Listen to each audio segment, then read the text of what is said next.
Assalamu alaykum. Hurmatli qirg'izistonliklar. Bishkek shahrining turg'unlari.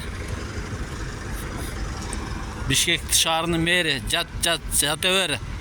Bir qiziqa bataver deb. O'shancha texnika tursa ikki odam menen ko'rak sheben töktürüp.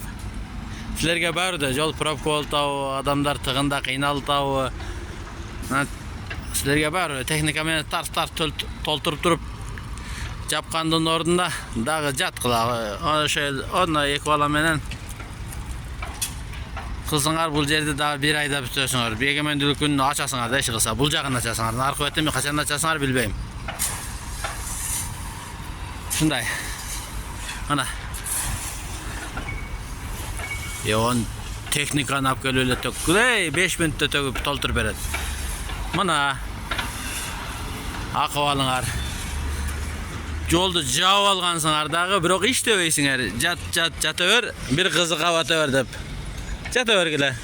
Бишкек шаарынын мэриясы. Ана эки адам иштеп атат, техника жок. Бул жерде азыр заман өнүккөн го. Жаңы технология менен салган жолдоруңар чөгүп атат, аны билебиз. Бирок мынтип мосту жердин астынан мост алып өтөсөңөр өтө сонун. Өтө пайдалуу, бирок ошону кыбырабай батыраак бүтүрсөңөр жакшы болот эле. Мына кайсы компания салтат, кими салтат билбейм, бирок экскаватор менен мындай эле жана погрузчик менен деле келтирип, жүктөгүч менен келтирип эле бир түрсө полный жүктөп толтуруп берет. Азыр муну кол менен төгүп атат. Мени толтуруп атат экен. Ой. İşte молодец. Meriyan xizmatkерlerine rahmat.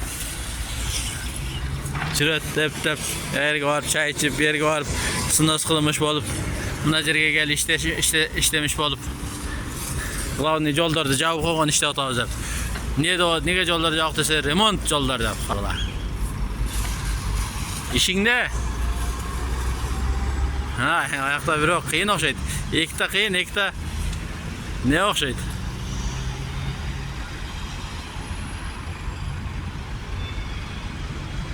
Ekta начальник, ekta жумушчу. Акыбалы жолду магистралды жаап алган, бирок